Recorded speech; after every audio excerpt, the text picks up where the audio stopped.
Many runners wonder how to do hill sprints, the Kenyan workout to run faster on flat ground. The short answer is simple. Hills act as a natural gym that multiplies your power and instantly improves your foot strike technique. By training uphill, you force your muscles to activate twice as much, which translates into a much more reactive and lighter stride when you return to flat asphalt. Elite athletes in Iten, Kenya, don't just base their speed on racking up flat mileage. They sculpt their strength in the mountains.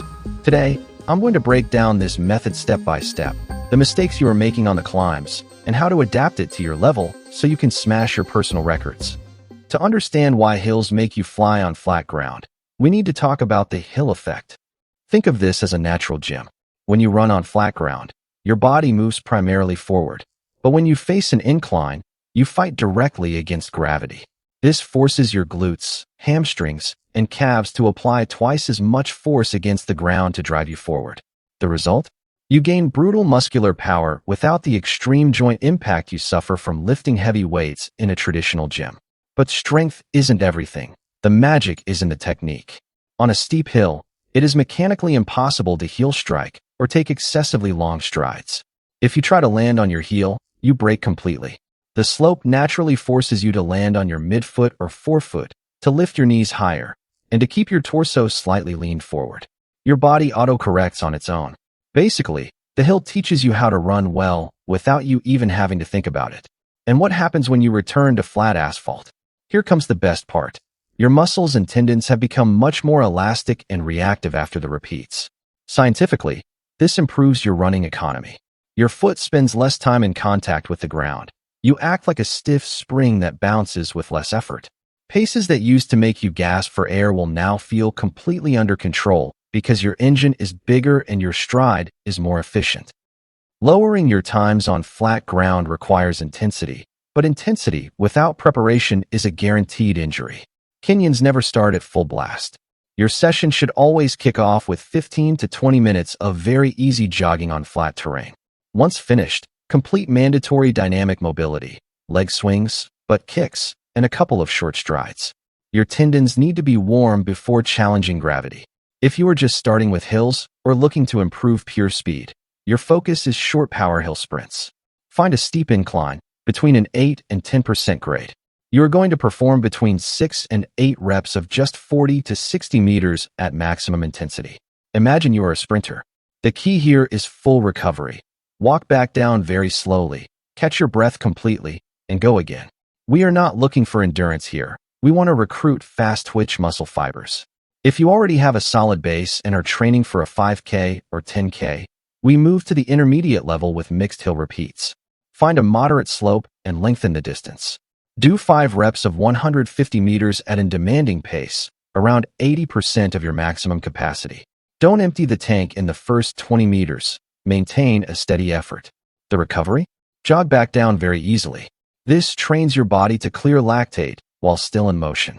And now, the main course.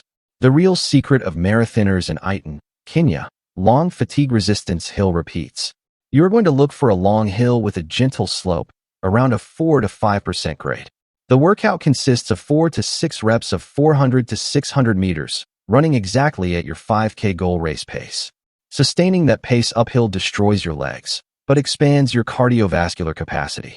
Recover by jogging the same distance back down and get ready to suffer. Now you have the exact Kenyan routine in your hands. But watch out. In hill training, power without control is useless.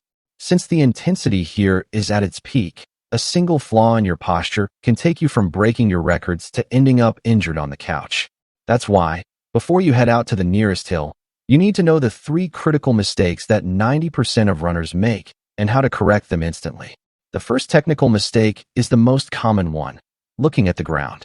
When the hill gets tough, the natural tendency is to drop your head and stare at your shoes. By doing this, you flex your neck, block your spine, and collapse your rib cage, drastically reducing the oxygen intake to your lungs. Keep your eyes fixed straight ahead, about 15 meters forward. Keep your chest up and proud. That way your lungs can expand fully. The second mistake is trying to take giant steps to move faster.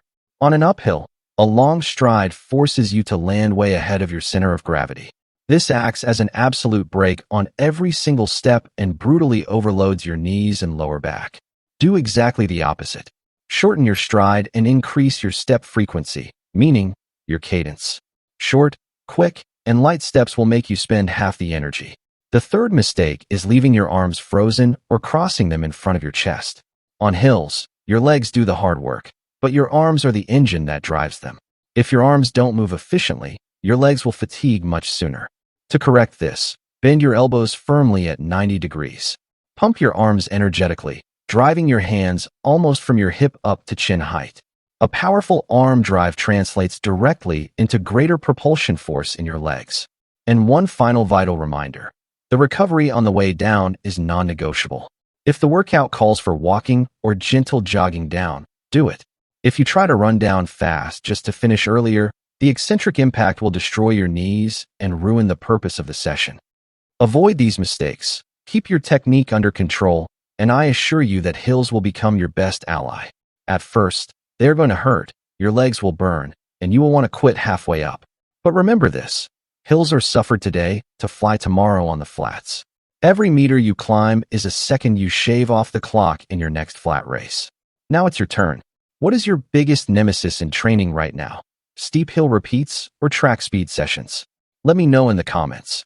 And if you want to keep discovering the performance secrets of the world's best athletes, smash that like button if this video helped you, subscribe, and turn on the notification bell so you don't miss our upcoming workouts.